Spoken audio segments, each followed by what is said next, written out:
Gracias por este domingo donde recordamos que tú eres el centro de nuestra vida, que vivimos para ti, que somos tuyos, Dios. Gracias, Señor. Gracias, amado Rey. Señor, ruego que tu Espíritu abra nuestros ojos, prepare nuestra alma para ti, Señor, y para lo que hoy nos quieres enseñar. Prepáranos, Señor. Haz que nuestra vida sea este terreno fértil donde tu palabra produce fruto al 100%, Señor. Ayúdanos, Dios. Quita toda maleza de nuestra alma para que esta palabra pueda crecer cada vez más y más en nuestras vidas, Señor. Señor, en esta mañana queremos de una forma especial pedirte hoy por los hermanos que están pasando por alguna dificultad en su salud. Señor, rogarte que seas tú sanándoles. Tú eres el Dios de milagros, Señor. Tú pasabas por las calles y los enfermos eran sanados. Tú sigues siendo el mismo hoy y por los siglos. Por favor, sana a todos aquellos que están padeciendo de alguna lucha en su salud. Señor, rogamos tu fortaleza, tu sanidad. Aunque milagros tú concedas, Señor, en esa área de nuestra vida, Señor. Gracias, Dios. Te bendecimos, oramos por este país, a puertas, Señor, de elecciones. Por favor, bendice nuestra nación. Por favor, bendice nuestra nación con buenos gobernantes. Rogamos, Señor, que nos guíes y que puedas colocar, Señor, una persona de bendición para este país. Te lo suplicamos, Señor. Guarda nuestro país y oramos que tú inclines esos corazones de los gobernantes hacia lo que tú deseas, Señor. Tú eres Dios soberano, Señor. Tú eres Dios soberano. Dios amado, en el nombre de Jesús, oramos por la paz del mundo en medio de tantos conflictos.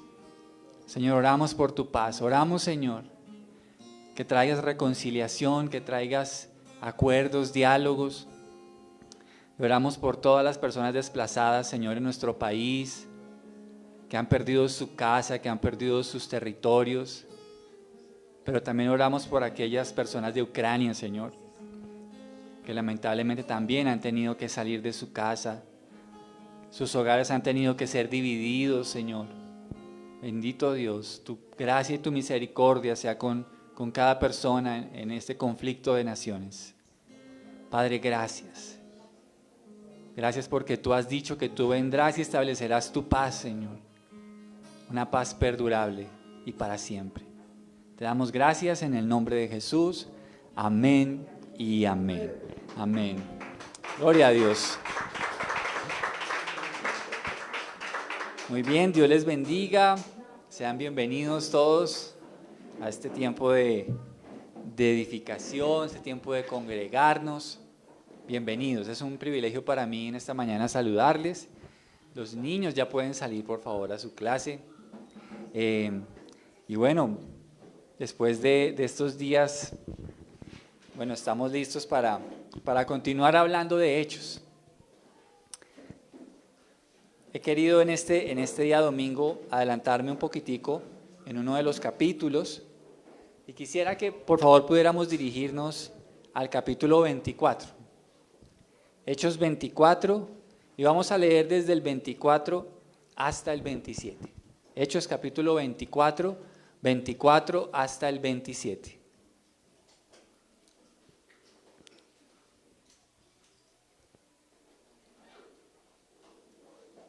Vamos a buscarlo allí en nuestra Biblia, por favor. Listo, vamos a leer juntos, dice allí la palabra de Dios. Unos días después, Félix regresó con su esposa, Drusila, quien era judía. Mandó llamar a Pablo y lo escucharon mientras les habló acerca de la fe en Cristo Jesús. Al razonar Pablo con ellos acerca de la justicia, el control propio y el día de juicio que vendrá, Félix se llenó de miedo. Vete por ahora, le dijo. Cuando sea más conveniente, volveré a llamarte. También esperaba que Pablo lo sobornara, de modo que lo mandaba a llamar muy a menudo y hablaba con él. Pasaron 2 años así, y Félix fue sucedido por Porcio Festo. Y como Félix quería ganarse la aceptación del pueblo judío, dejó a Pablo en prisión. Oremos. Dios, gracias por esta palabra. Permítenos, Señor, aprender de lo que tú nos quieres enseñar a través de ella, Dios mío. Abre nuestro corazón, nuestro entendimiento, y gracias, Señor, por las herramientas que nos das en tu palabra para poder presentar el Evangelio, Señor. Te amamos, Señor, y me encomiendo en tus manos. En el nombre de Jesús, amén y amén.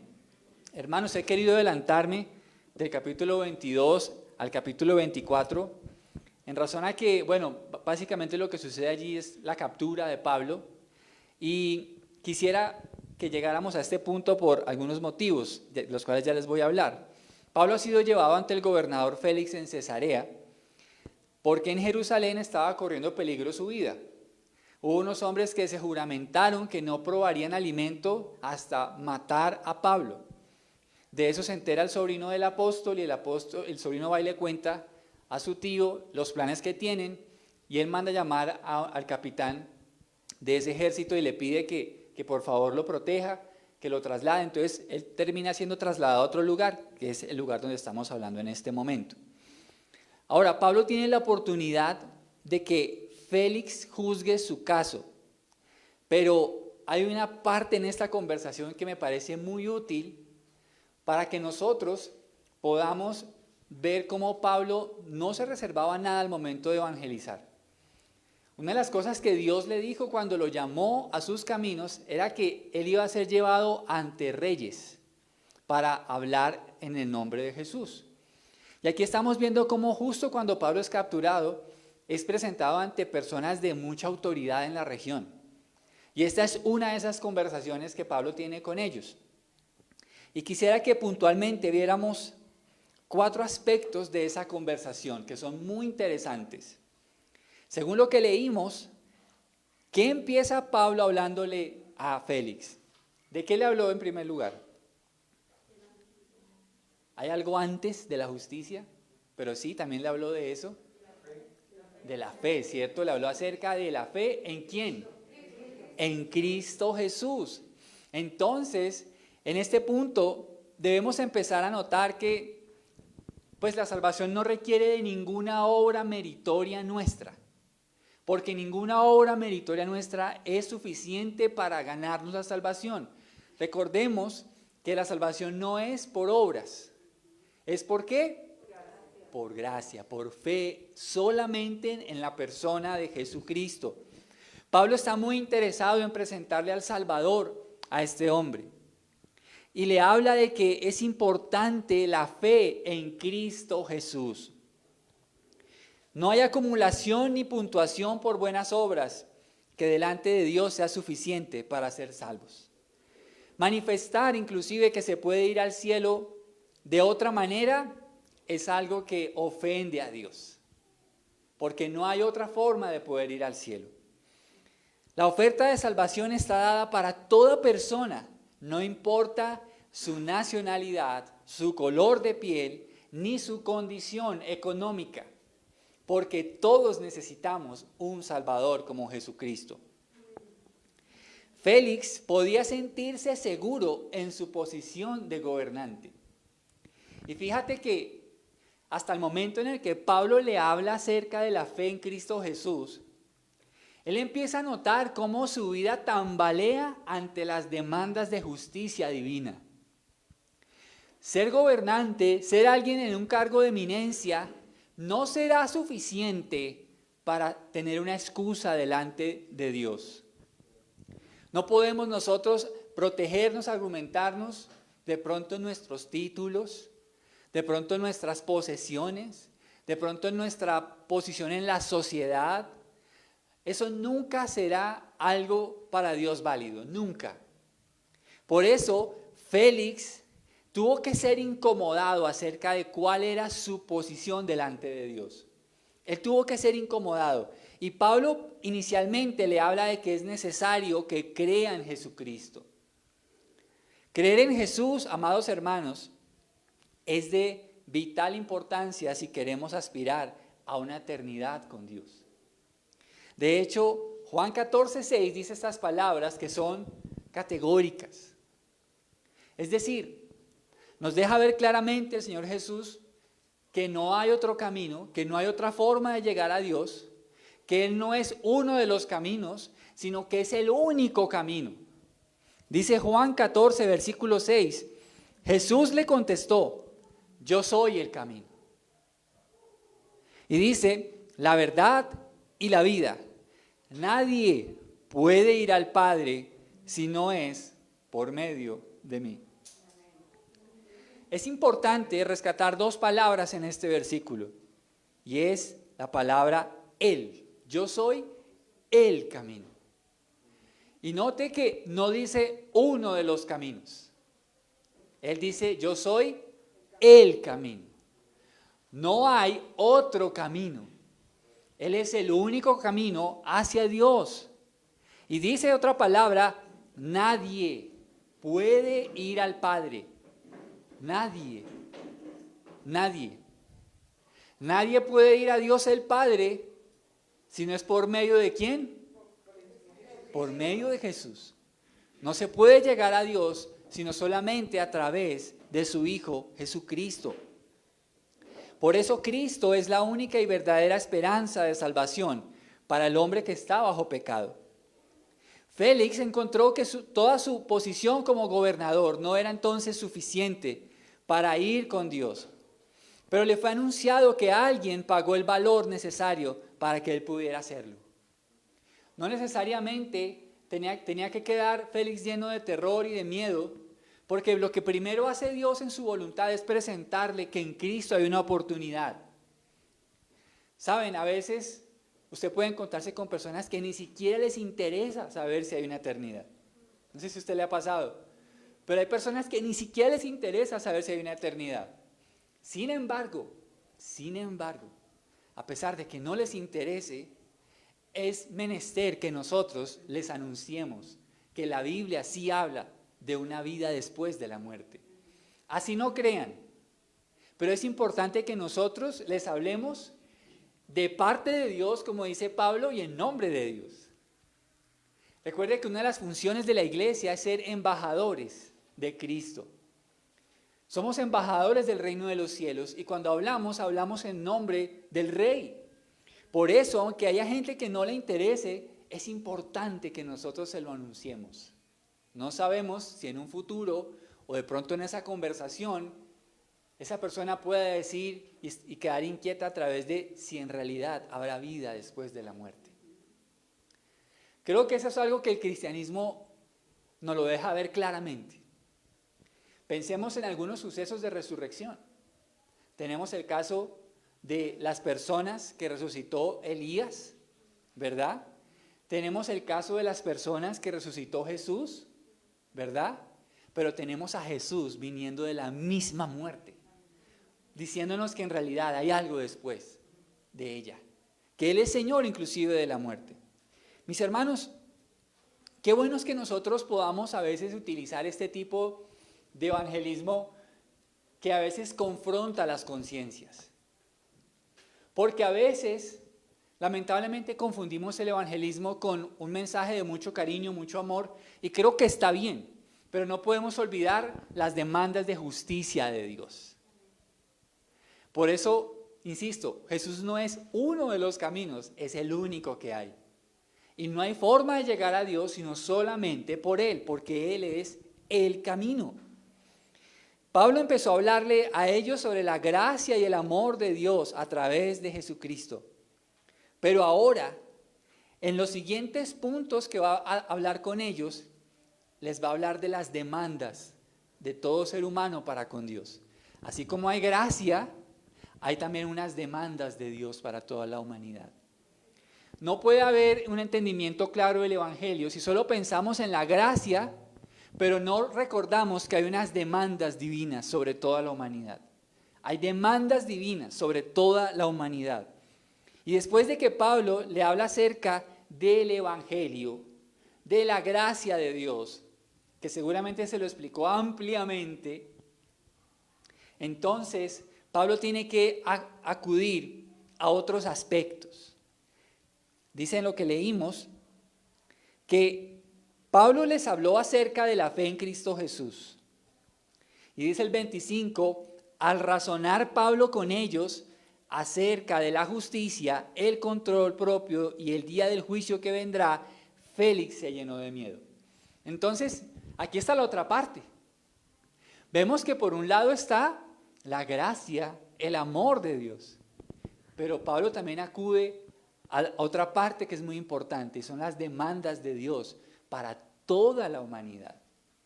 No hay un ser humano que se escape de esas demandas.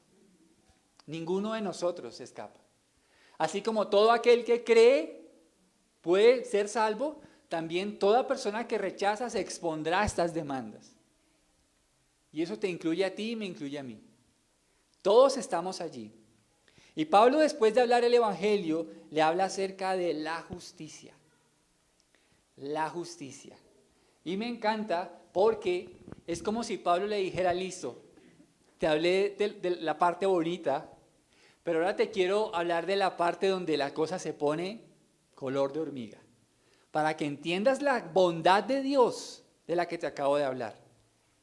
Lo primero que habla es acerca de la justicia. ¿Por qué le habla de la justicia? ¿Qué es la justicia? La justicia es la aprobación divina, es la condición de agradarle a Dios. Todo hombre tiene el deber moral de vivir en rectitud porque Dios es justo. Si Dios es justo, entonces el hombre creado a su imagen y semejanza también lo debe ser.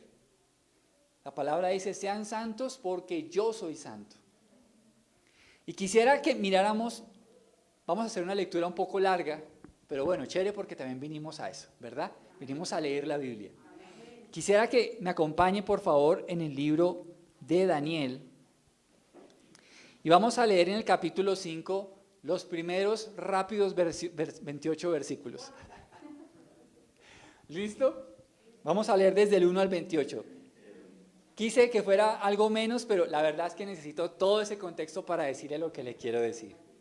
28 versículos que son palabra de Dios. Dice Daniel 5, versículo 1 en adelante. Muchos años después, el rey Belsasar ofreció un gran banquete a 1000 de sus nobles y bebió vino con ellos. Mientras Belsasar bebía, mandó traer las copas de oro y plata que su antecesor Nabucodonosor había sacado del templo de Jerusalén. Quería beber en ellas con sus nobles, sus esposas y sus concubinas. Así que trajeron las copas de oro sacadas del templo, la casa de Dios en Jerusalén.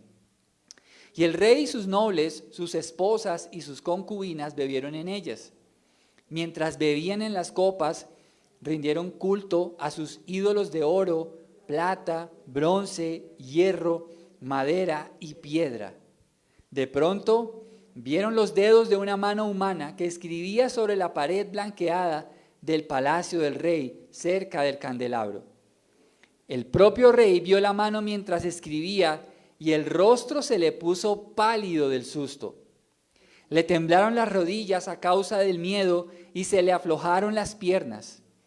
El rey llamó a gritos que trajeran a los brujos, a los astrólogos y a los adivinos para que se presentaran ante él. Les dijo a esos sabios babilónicos, el que pueda leer esta escritura y explicarme lo que significa será vestido con mantos púrpuras propios de la realeza. Y se le pondrá una cadena de oro alrededor del cuello. Será el tercero en importancia en el reino. Entonces entraron todos los sabios del rey, pero ninguno pudo leer lo que estaba escrito ni decirle al rey lo que significaba. Así que el rey se asustó aún más y se puso pálido. Sus nobles también estaban perturbados. Cuando la reina madre oyó lo que estaba pasando, se dirigió apresuradamente a la sala del banquete y le dijo a Belsasar, ¡que viva el rey! No se ponga tan pálido ni tenga miedo. Hay un hombre en su reino en quien vive el espíritu de los dioses santos. Durante el reinado de Nabucodonosor, este hombre mostró percepción, entendimiento y sabiduría como la que tienen los dioses. El rey que precedió a usted, o sea, su antecesor, el rey Nabucodonosor, lo nombró jefe de todos los magos, los brujos, los astrólogos y los adivinos de Babilonia. Este hombre, Daniel, a quien el rey le dio por nombre Belsasar, tiene un intelecto excepcional y rebosa de conocimiento y entendimiento divino. Puede interpretar sueños, explicar acertijos y resolver problemas difíciles. Mande a llamar a Daniel y él le dirá el significado de lo que está escrito en la pared. Entonces trajeron a Daniel delante del rey y el rey le preguntó: ¿Eres tú ese Daniel, uno de los cautivos traídos de Judá por mi antecesor el rey Nabucodonosor? He oído que el espíritu de los dioses vive en ti y que tienes mucha percepción, entendimiento y sabiduría. Mis sabios y brujos han intentado leer las palabras escritas en la pared y explicarme su significado, pero no pueden. Me dicen que tú puedes dar interpretaciones y resolver problemas difíciles. Si eres capaz de leer estas palabras y explicarme el significado, te haré vestir con mantos púrpuras propios de la realeza y recibirás una cadena de oro en el cuello. Serás el tercero en importancia en el reino. Daniel respondió al rey: Su Majestad, guarde sus regalos o déselos a otra persona. Igual le diré el significado de lo que está escrito en la pared. El Dios Altísimo le dio soberanía, majestad, gloria y honor a su antecesor Nabucodonosor. Lo hizo tan poderoso que gente de toda raza, nación y lengua temblaba de temor ante él. El rey mataba a quienes quería matar y perdonaba a quienes quería perdonar. Honraba a quienes quería honrar y humillaba a quienes quería humillar. Sin embargo, cuando su corazón y su mente se llenaron de arrogancia, le fue quitado el trono real y se le despojó de su gloria. Fue expulsado de la sociedad humana. Se le dio la mente de un animal salvaje y vivió entre los burros salvajes. Comió pasto como el ganado y lo mojó el rocío del cielo hasta que reconoció que el Dios Altísimo gobierna los reinos del mundo y designa a quien Él quiere para que los gobierne. Oh Belsasar, usted es el sucesor del rey y sabía todo esto, pero aún así no se ha humillado.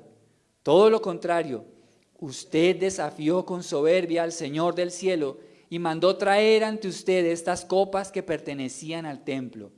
Usted, sus nobles, sus esposas y sus concubinas estuvieron bebiendo vino en estas copas mientras rendían culto a dioses de plata, oro, bronce, hierro, madera y piedra, dioses que no pueden ver ni oír ni saben absolutamente nada. Pero usted no honró al Dios que le da el aliento de vida y controla su destino. Así que Dios envió esa mano para escribir el mensaje.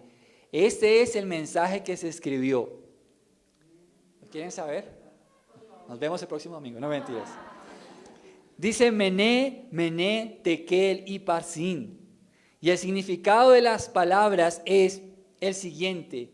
Mené significa contado. Dios ha contado los días de su reinado y le ha puesto fin.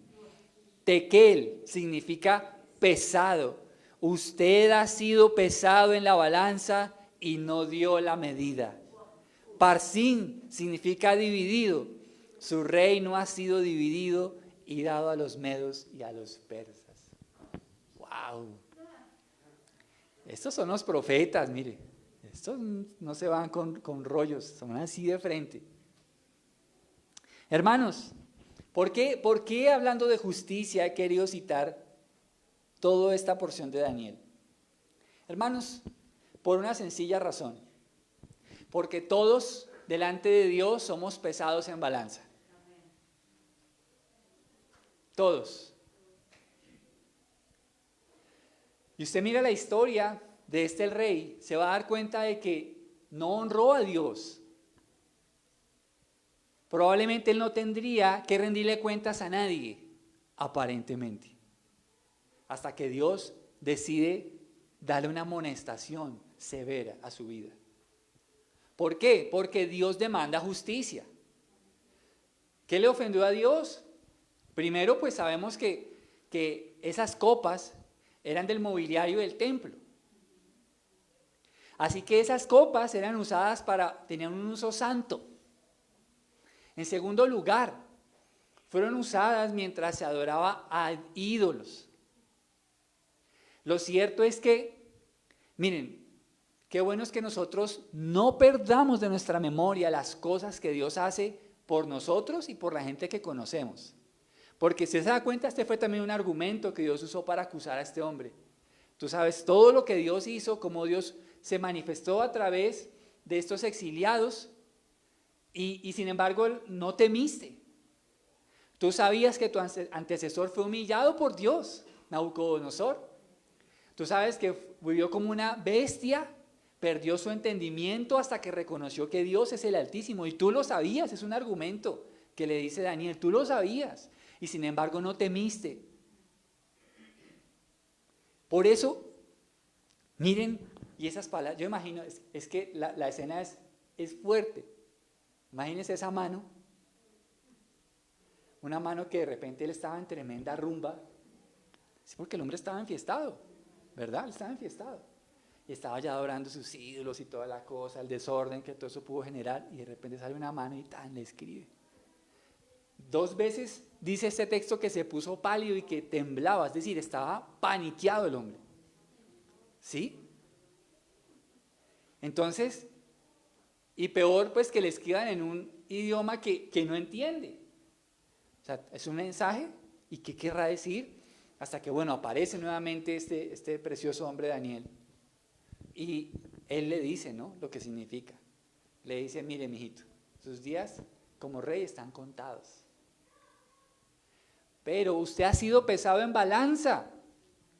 No en las balanzas de la sociedad, en la balanza de Dios. Y usted ha sido hallado falto de peso. ¿Se imagina eso? Pues sabe una cosa, la justicia de Dios es así. Por eso la justicia de Dios nos lleva corriendo a la gracia, mis hermanos. Porque si fuéramos nosotros, si Juan fuera pesado hoy, no paso el examen. No lo paso. ¿Por qué? Porque mi justicia no es suficiente para las demandas de justicia de Dios. Así que Félix, primero se le enseña el evangelio, pero después se le dice, mijito, Dios es un Dios justo y demanda justicia de cada uno de nosotros. ¿Y qué pasaría si Dios hoy nos pesara, mis hermanos? ¿Qué pasaría? ¿Seríamos hallados con el peso suficiente hablando espiritualmente?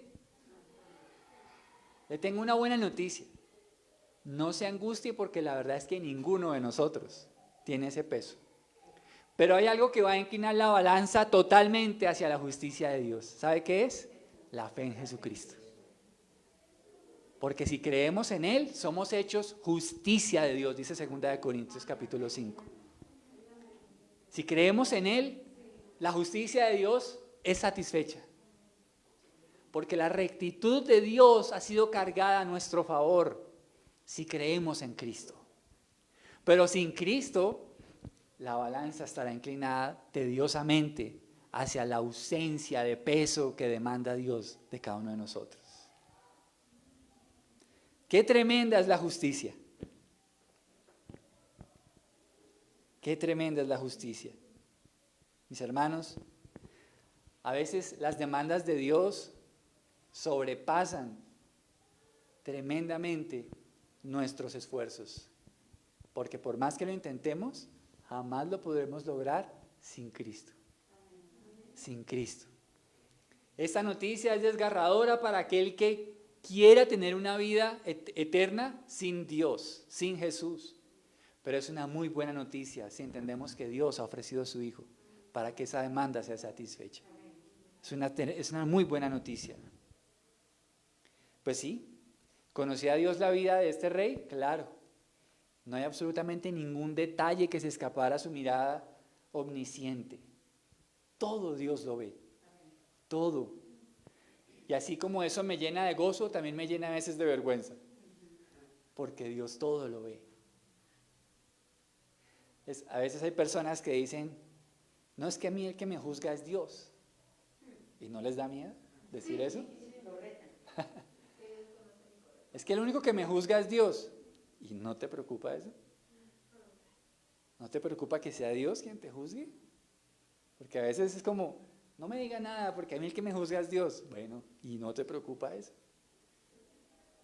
Porque es que ante Dios somos pesados en balanza, ¿verdad? En balanza. Y Dios conoce a detalle nuestra vida. Por eso debemos actuar con sensatez al conocer los hechos de Dios. Actuemos con sensatez. Porque Dios, estoy seguro que Dios ha hecho cosas en tu vida, ha hecho cosas en tu familia, ha hecho cosas en personas que tú conoces. Y está el testimonio de la Biblia. Pero ¿cómo estamos respondiendo a Dios? Si fueras pesado en la balanza, ¿qué peso daría? ¿El peso de nuestras obras o el peso de la justificación por la fe?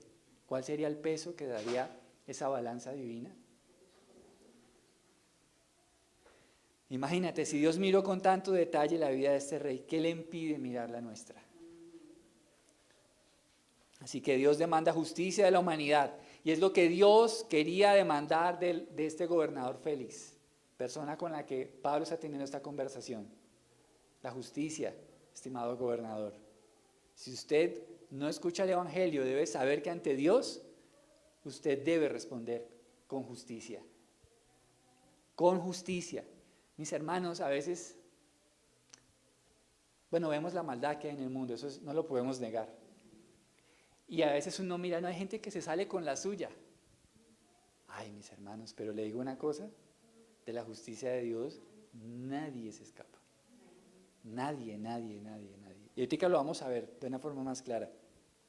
Así que, justicia. Pero mire, aparte de justicia, ¿qué más le dijo después Pablo? ¿De qué hablaron después de justicia? ¿Me lo recuerda? Del control propio, exacto. Del control propio. Así que note que en los hombros de la humanidad hay demandas de justicia y de control propio. En los hombros de la humanidad, en tus hombros, en mis hombros, Dios demanda que yo sea un hombre justo y que tenga control propio, dominio propio. El control propio es la virtud del que domina sus deseos y pasiones, especialmente sus apetitos sensuales. El hombre sin Cristo sabemos que está absolutamente dominado por su naturaleza caída. ¿Cómo podemos evidenciar que eso es así? ¿Podemos vivir un día sin hacer el mal? ¿Ha intentado un día decir, este día no voy a pecar? Inténtelo. Y se va a dar cuenta que tarde o temprano en algo fallamos. Y ahí es donde está la evidencia, el trazo del pecado en nosotros. Es ahí donde está.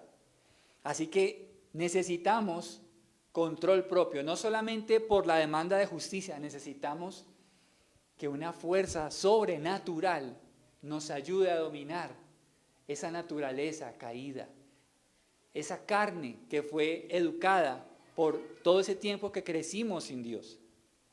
Pablo dice en Gálatas 5, 19 al 21 lo siguiente: cuando ustedes siguen los deseos de la naturaleza pecaminosa, los resultados son más que claros.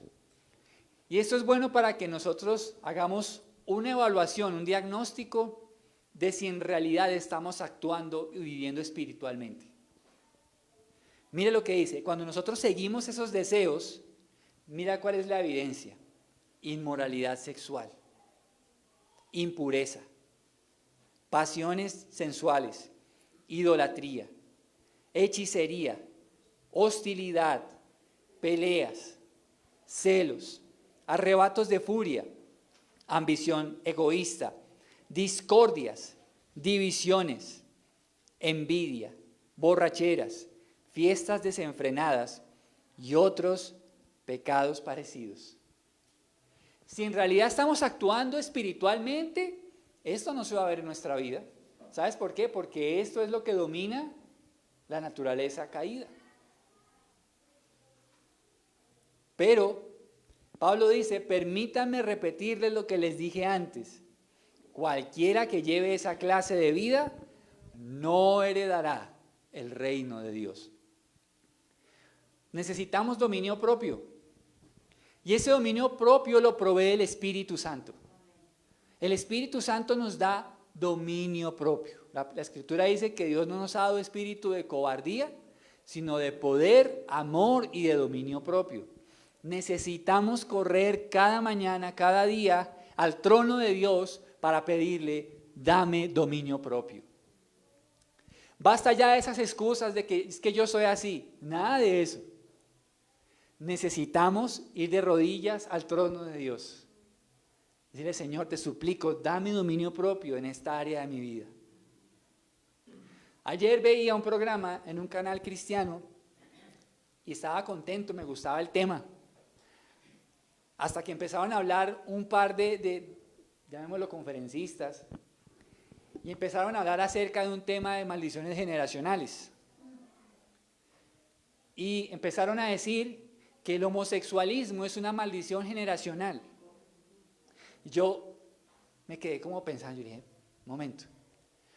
Ellos argumentan que el homosexualismo es un espíritu que se debe reprender. La verdad es que no veo por ningún lado en la palabra de Dios que eso se cite de esa manera. Es una obra de la carne. Lo que es de la carne no se reprende como si fuera un demonio. Lo que es de la carne se humilla y se doblega a través del ayuno, del arrepentimiento. No podemos atribuir a un espíritu algo que es de nuestra naturaleza caída.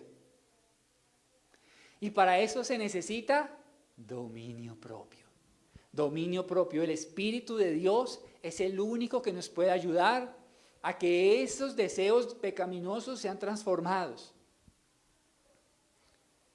Muchas veces, y tengo que decirlo con tristeza, a veces erróneamente se atribuye a un demonio cosas que requieren es solo arrepentimiento.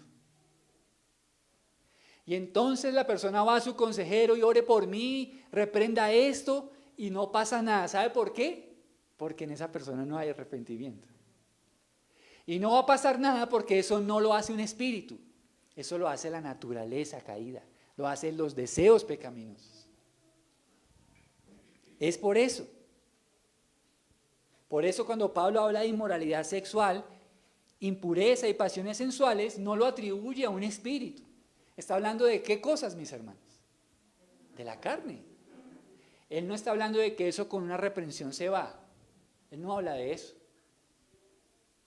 Obviamente que ellos sí van a tentar, van a proveer espacios de pecado para que esa debilidad de la carne sea satisfecha. Eso sí va a suceder, porque Él es tentador por naturaleza. Pero no quiere decir que a través de un espíritu esa persona esté dominada por esa situación puntual. Para eso se requiere arrepentimiento. Arrepentimiento. Y para eso y muchas otras cosas, mis hermanos, necesitamos del dominio propio que provee el Espíritu de Dios. Usted sabe, por ejemplo, cómo el carácter de Pedro fue transformado dramáticamente. Pedro era un hombre doble, llamémoslo de esa manera. Un día decía, Señor, mi vida daré por ti, al otro día lo niega. Sabemos que Pedro era airado, era como acelerado. Sabemos que él le cortó la oreja a un soldado, ¿verdad? Pero después de que viene el derramamiento del Espíritu sobre la iglesia, Pedro fue un hombre diferente. A eso es lo que se refiere la Escritura cuando habla de ese dominio propio. Yo quiero decirle que todos, si somos sinceros, combatimos con al menos un área de nuestro dominio propio, ¿verdad? Y en la iglesia no brillamos porque todos tengamos ese dominio propio al 100%. Pero es donde sí necesitamos ser conscientes de que al venir a la presencia de Dios, Dios nos puede proveer de ese dominio propio. Es ahí donde lo necesitamos. Muchas veces nuestras oraciones privadas van a estar llenas de súplicas de este tipo. Señor, tú sabes que soy débil en esto. Por favor, fortaléceme. Tú sabes. Cuando Pablo suplicaba a Jesús por su aguijón, Jesús le respondió, bástate mi gracia, porque mi poder se perfecciona en la debilidad. Entonces, Félix tuvo que ser expuesto a eso. Tú no puedes tener una expectativa de vida eterna, de agradar a Dios, si no acudes a la justicia y si no dominas tu carácter, si no dominas tus impulsos pecaminosos. Hermanos, decir esto ante una sociedad que le da rienda suelta a sus deseos puede ser un grave problema, pero es la verdad. Pero es la verdad. Pablo era claro y contundente. Pablo no se iba con florecitas ni nada. Pablo era claro, aún ante este hombre que podía decidir si lo mandaba a ejecutar. Pero Pablo era así. Y vamos al tercero, que este se pone todavía más candente. ¿Cuál es el tercero? ¿Qué dice? ¿Y el juicio que qué? Y el juicio, léalo allí, en Hechos 24 en adelante. El juicio que vendrá. Ay, ay, ay. Yo creo que cada vez ese hombre se iba poniendo más pálido. Porque primero le demanda justicia, después le dice que es necesario el dominio propio, pero le habló acerca del juicio que vendrá. Y Pablo no dice el juicio que de pronto pueda que venga. Él lo da por hecho. Ese juicio va a venir, estimado gobernador Félix. El juicio que vendrá. Y con todos los agites que vemos en la sociedad de hoy en día, ayer veía una persona que publicaba en su red social lo del tapabocas. Decía, ya libres de tapabocas, y de repente, ¡pum!, una guerra. ¿Sí? Entonces, este mundo está agitadísimo, mis hermanos, muy agitado. Que si es el regreso del Señor, puede ser, puede ser. Ahora, la Biblia dice que esto es principio, ¿no? Principio, no quiere decir que ya, pero sí dice que hay unas señales, y dice que puede ser el principio. De hecho, el tiempo del fin, ¿sabe desde cuándo empezó? Desde que el Espíritu de Dios fue derramado en Pentecostés. Joel capítulo 2 lo dice, que estamos en la era, bíblicamente hablando, de los tiempos del fin. Ya estamos en esa época, sino que se están dando ciertos sucesos, ¿verdad? Donde en este momento está siendo hecho a un lado todo lo que es el pueblo judío, tiene relevancia la iglesia, ¿verdad? Pero estamos en ese tiempo. Estamos en ese tiempo. Y yo sé que esto puede ser un poco fuerte, mis hermanos, pero es bueno que nosotros lo conozcamos.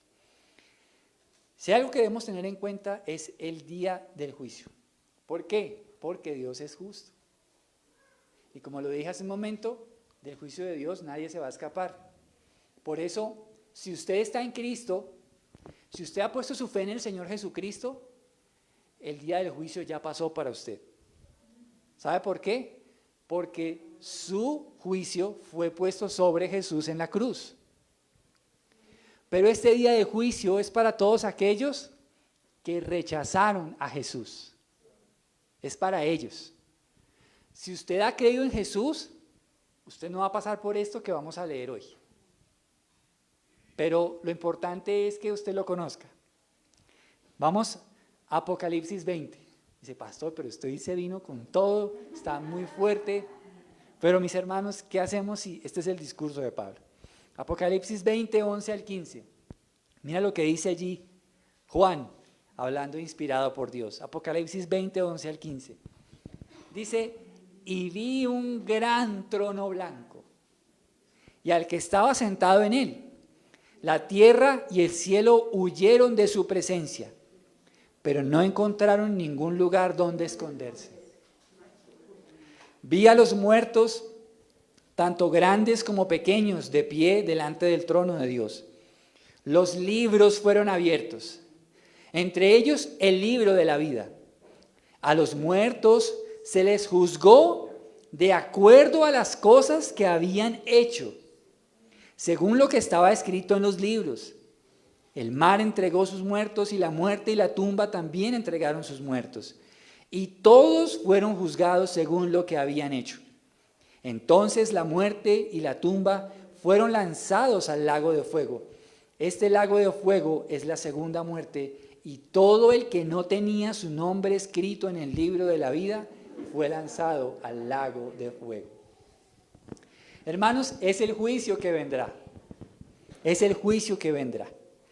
Y aquí ya Jesús no va a ser el abogado de nadie.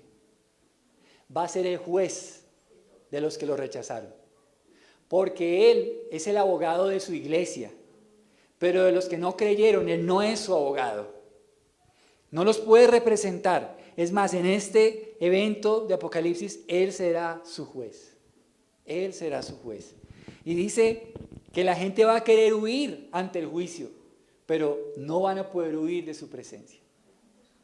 No van a poder huir de su presencia. Ni van a poder esconderse. Y entonces sucederá algo que a mí en lo personal me aterra. Me aterra. Y es esa figura de los libros abiertos. Dice que los libros serán abiertos. ¿Y por qué esos libros son tan importantes? Porque allí está escrito todo lo que nosotros hacemos. Todo. Por eso dice allí, los libros fueron abiertos, entre ellos el libro de la vida. Y dice después del punto, a los muertos se les juzgó de acuerdo a las cosas que habían hecho, según lo que estaba escrito en los libros. Quiere decir que Dios, siendo un juez contundente, es con evidencias. Y le va a decir, este libro es el argumento en contra tuya, porque aquí está escrito todo lo que hiciste en contra de mí y de mi palabra. Estos libros atestiguan contra ti.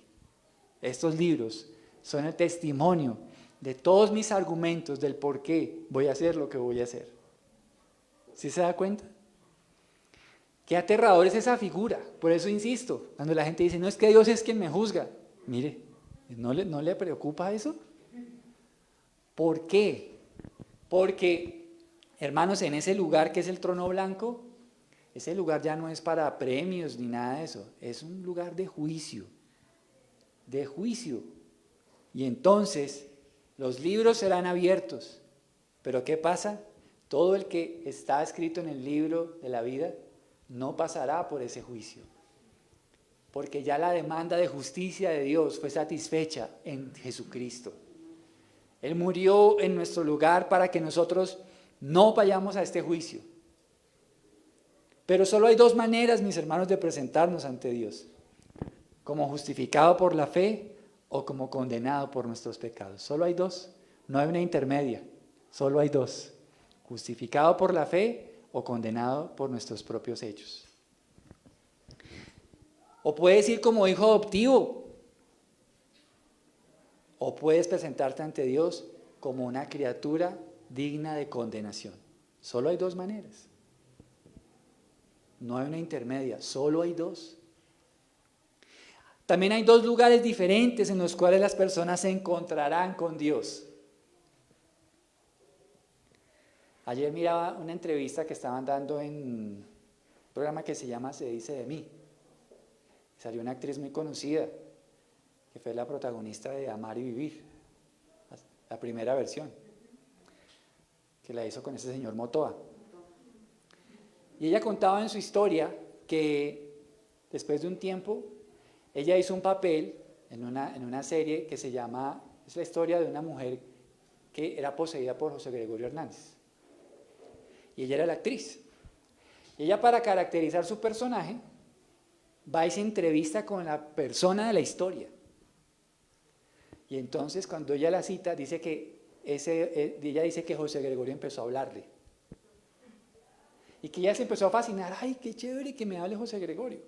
Entonces ella empezó a hacerle preguntas. Dígame, ¿qué hay después de la muerte? Y supuestamente este espíritu le dice, no, es lo más bello que hay.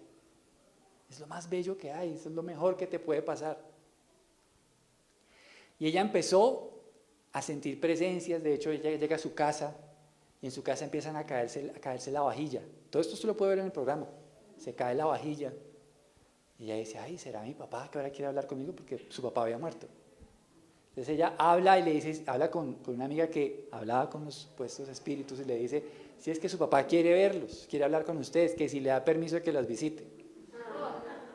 Y entonces ella va y habla con su mamá y le dice, mamá, la mamá le dice, listo, dígale que a las 6 lo esperamos en la sala.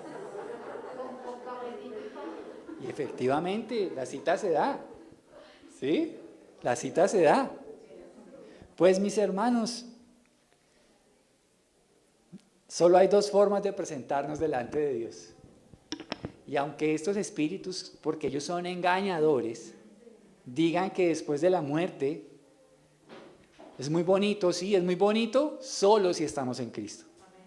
Sin Él, mire, aquí está la Biblia y la Biblia es palabra de Dios. Y Dios no miente. Aquí está diciendo lo que les espera a los que mueren sin Cristo. Y solo hay dos lugares donde nos presentamos delante de Dios. El primero se llama el tribunal de Cristo y el otro se llama el trono blanco. Son dos lugares diferentes, tribunal de Cristo y el trono blanco. Solo hay dos lugares. ¿Qué pasa en el tribunal de Cristo? Usted lo puede leer en Romanos, creo que es capítulo 3, en 1 Corintios. Pablo, conocedor de todas las tradiciones romanas, sabía lo que las competencias de ese tiempo se daban. Y había un lugar donde se premiaba a los luchadores.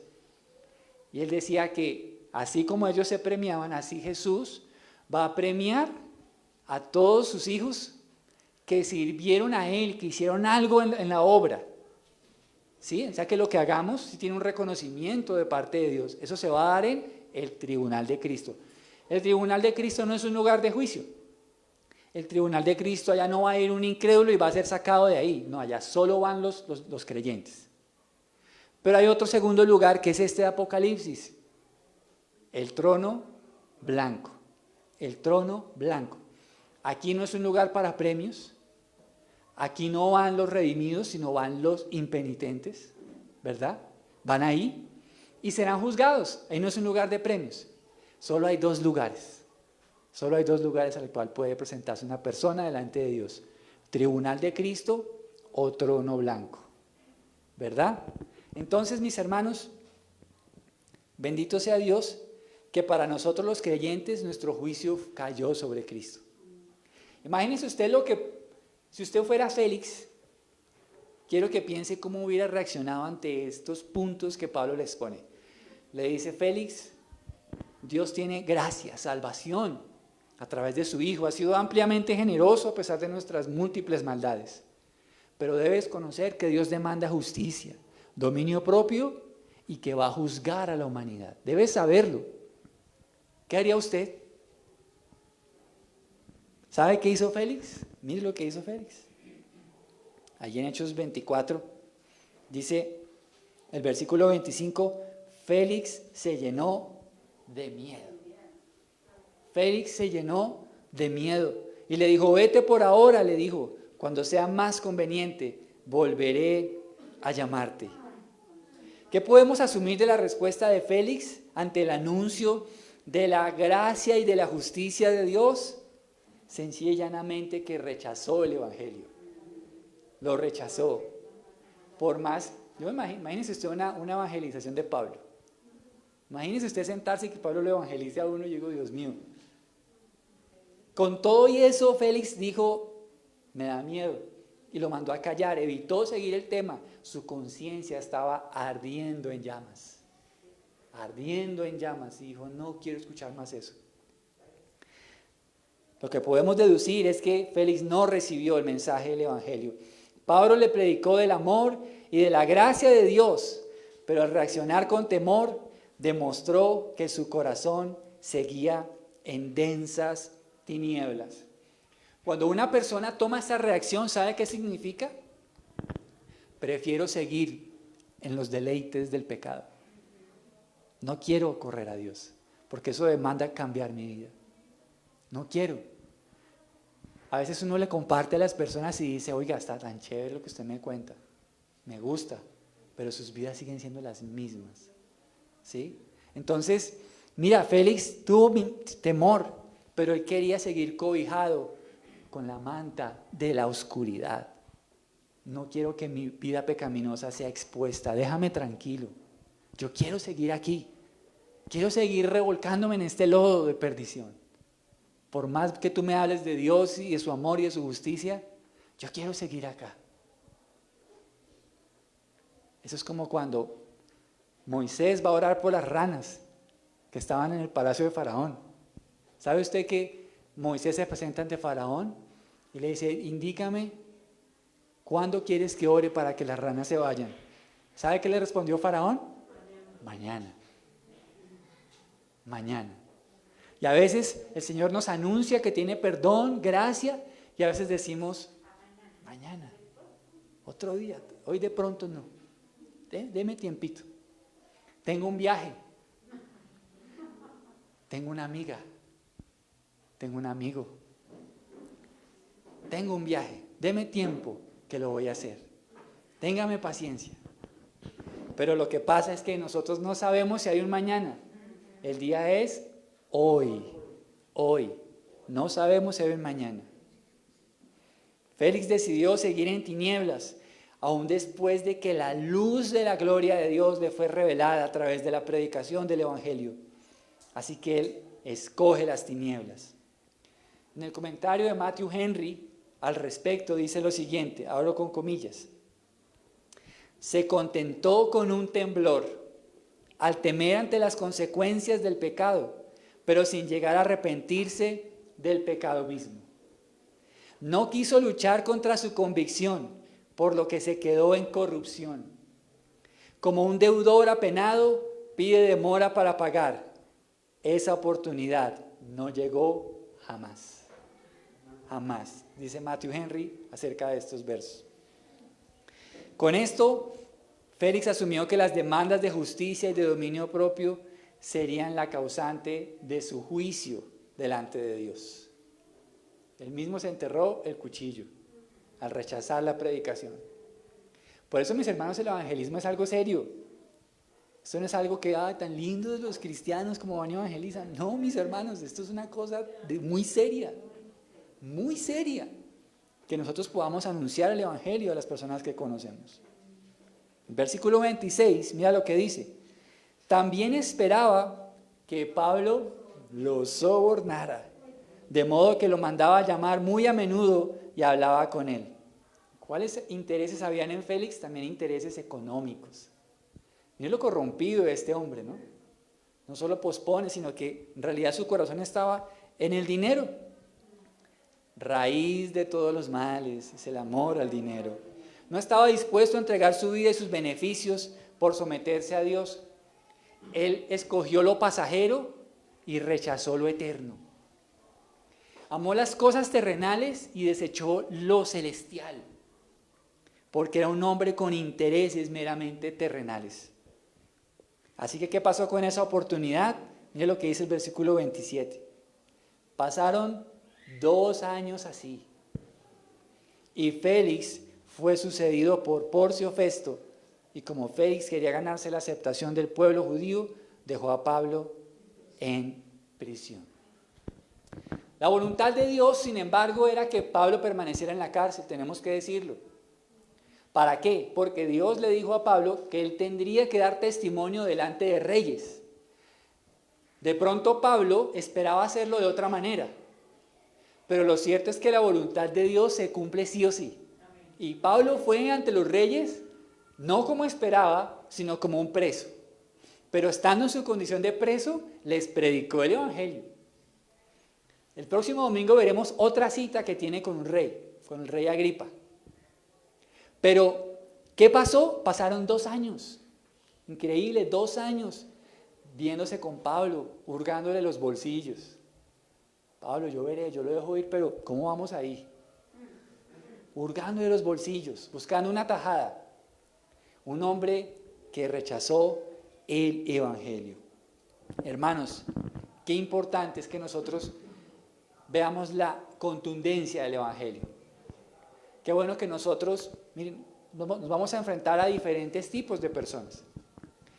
Una persona tan importante como el gobernador Félix, usted se va a encontrar con personas a veces así, que están muy bien en su vida, no les falta nada, tienen todo, pero no tienen a Jesús. Y a veces es bueno que nosotros les podamos comunicar que hay gracia. Oye, ¿sabes que puedes ser perdonado a través de Jesús? Y esa persona dirá, pero mire, ¿para qué? Vamos a hablar de la justicia. Vamos a hablar de la necesidad de dominio propio y del juicio que vendrá. Y dejemos que el Espíritu obre en esa conversación. Dejemos que el Espíritu obre en ese tiempo en el que estamos compartiendo el Evangelio. No tengamos temor, porque a veces Dios nos va a colocar en conversaciones muy trascendentales con personas. Pueden surgir otro tipo de conversaciones, como la que vamos a ver el próximo domingo, que es con personas que tienen algún conocimiento de la palabra de Dios y sin embargo no están caminando en la fe. Eso lo vamos a ver el próximo domingo, porque el rey Agripa era de descendencia judía, había sido criado con los judíos, pero no le quiero adelantar más. Pero estas conversaciones te preparan a ti y me preparan a mí para poder presentar el Evangelio, para que nosotros veamos la seriedad de este tema. Miren, una de las cosas que, perdóneme que le diga, a veces es más menospreciada en la iglesia, ¿saben qué es? El evangelismo. Uno piensa, no, vamos a evangelizar. Usted se imagina a la hermana con su Biblia bajo el brazo, tocando las puertas. Ay, tan linda. No, esa mujer es una profeta de Dios que va puerta en puerta anunciando lo que el rey va a hacer. No tengamos en poco eso. Por eso dice que hermosos son los pies de los que anuncian la paz. Así que no tengamos en poco el evangelismo. El evangelismo es un acto tremendo, de valentía, de obediencia, y requiere de nuevo de nosotros para llevarlo a cabo. Amén. Vamos a orar, mis hermanos. Señor, damos gracias en este día por este mensaje, Señor. Damos gracias porque hoy, Dios mío, nos has mostrado a través de este ejemplo, Señor, cómo es importante que nosotros anunciemos el Evangelio, anunciemos el Rey, que en su nombre hay perdón de pecados. Gracias, Señor, porque ante tu juicio tú fuiste mucho más allá. Y es que tú diste a tu Hijo por un mundo que no te conoce, que no te busca, pero tú diste a tu único Hijo, Señor. Te damos gracias en esta mañana porque tal vez este mensaje nos expone ante la realidad de tu amor, pero también ante la severidad de tu justicia. Gracias, Dios, porque hoy entendemos que el Evangelio no es un juego de niños, sino que es la expresión del amor de Dios, pero también la expresión de la justicia de Dios. Gracias porque si hoy fuéramos pesados en tu balanza, seguramente sin ti seríamos hallados faltos de peso espiritual.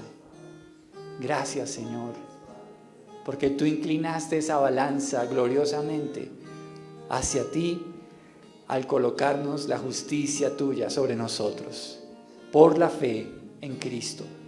Gracias también por la necesidad del dominio propio, porque no solamente requerimos de expresiones externas de fe, sino de evidencias internas de ella, Señor. Ayúdanos, Dios, que ese fruto sea evidente. Hoy quiero aprovechar este tiempo de oración para pedirte, danos, Señor, dominio propio. Danos dominio propio. Señor, esos apetitos carnales que quieren llevarnos a la perdición, que quieren llevarnos hacia la desobediencia, Dios, a través del poder de tu Espíritu, domínalos, doblégalos. Queremos ser como Jesús. Queremos ser como tú, Señor. Toma hoy nuestras muchas debilidades y danos hoy fortaleza para ser diferentes. Haz tu obra en mí, haz tu obra en nosotros, haz tu obra en nuestros hogares, haz tu obra, Dios. Transforma nuestros corazones que tanto te necesitan, Señor.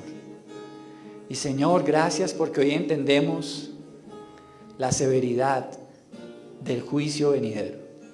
Gracias, Dios mío, porque aunque cosas se escriben de mí, tu sangre lo cubre todo, Señor.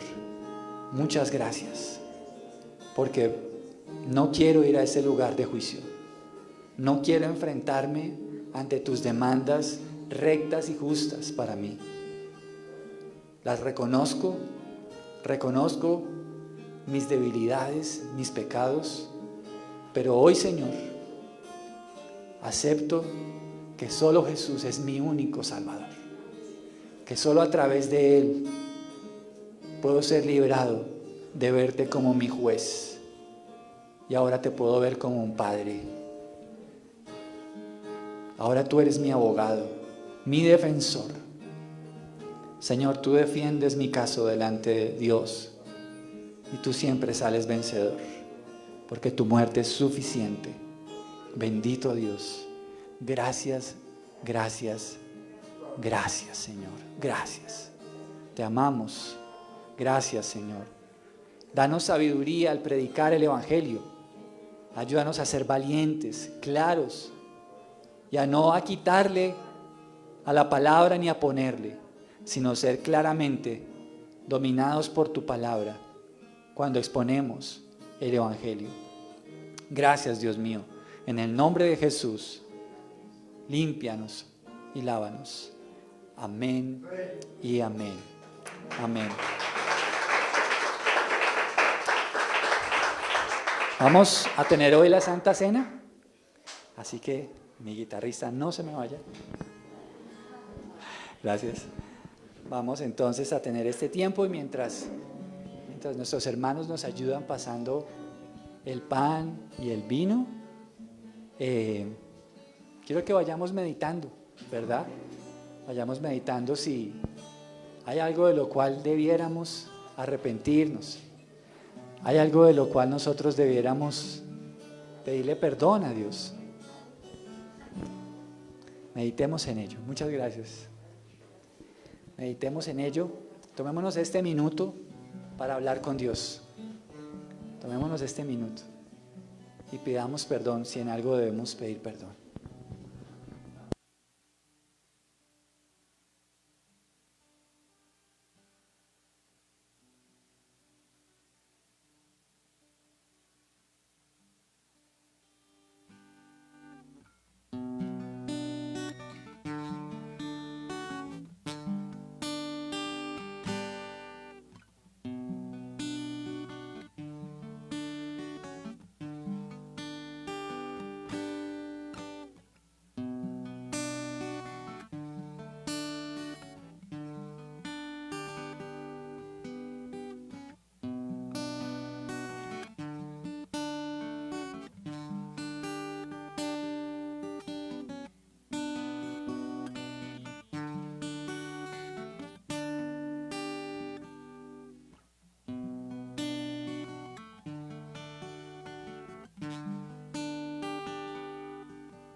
Dice la palabra,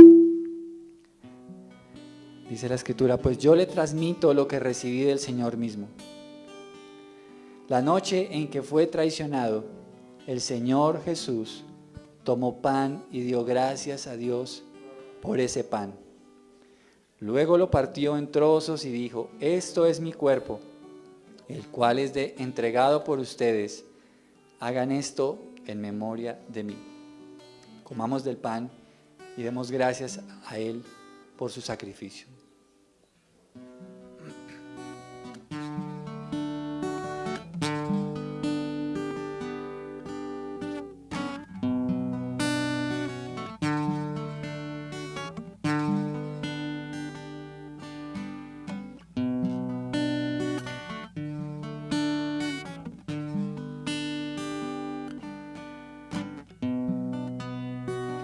Levante su copa. De la misma manera tomó en sus manos la copa de vino después de la cena y dijo, esta copa es el nuevo pacto entre Dios y su pueblo, un acuerdo confirmado con mi sangre. Hagan esto en memoria de mí todas las veces que la beban, pues cada vez que coman este pan y beban de esta copa, anuncian la muerte del Señor hasta que Él vuelva. Tomemos del vino.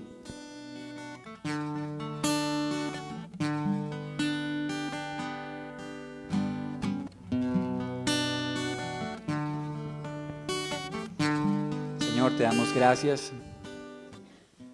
Queremos pedirte sanidad para los enfermos de una forma especial en este día, Señor. A través de esta dulce comunión, Señor, en el pan, en el vino, renueva nuestra vida espiritual, Dios. Deja que se levante cada día más ese llamado sobre cada uno de nosotros, Dios bendito. Por favor, sepáranos de toda lucha de pecado, Señor. Y te rogamos, Dios, trae sanidad hoy sobre los enfermos. Señor, oramos hoy por todos ellos, porque tú eres nuestro sanador, Señor. Hoy, Padre, suplicamos tu bendición en la salud de los cuerpos de mis hermanos, Señor. Hay varias personas que han estado afectadas en su salud, por eso hoy quiero suplicarte de manera especial. Trae sanidad para la iglesia, Señor. Trae sanidad, Señor, en el nombre de Jesús. Trae sanidad, Dios. Trae sanidad en todos aquellos órganos que puedan estar afectados, Señor. Trae sanidad en los pulmones, en la garganta, Señor, en las rodillas. Trae sanidad, Señor, sobre cada uno de ellos. Señor, personas que de pronto hayan recibido algún dictamen médico preocupante en estos días, rogamos hoy tu sanidad, Señor. Sobre aquellos que tienen enfermedades en sus huesos, suplico tu sanidad, mi Señor. Sánales, Dios del cielo. Gracias, Señor. Aquellos que están luchando con depresión, con ansiedad, con angustia, también sánales, Señor.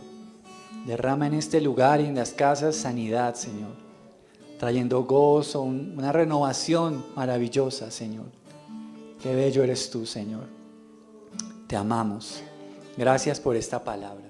En el nombre de Jesús. Amén y amén.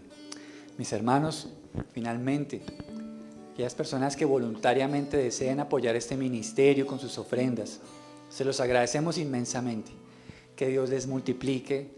Es importante, mis hermanos, se los digo con sinceridad, por favor apoyen el ministerio, apoyen este ministerio. Es importante su apoyo, así que les ruego que también estemos orando por esta área de la iglesia, por las finanzas y la economía de la iglesia. Mis hermanos, Dios les bendiga y una feliz semana para todos, un abrazo fraternal. Dios les bendiga. Bendiciones.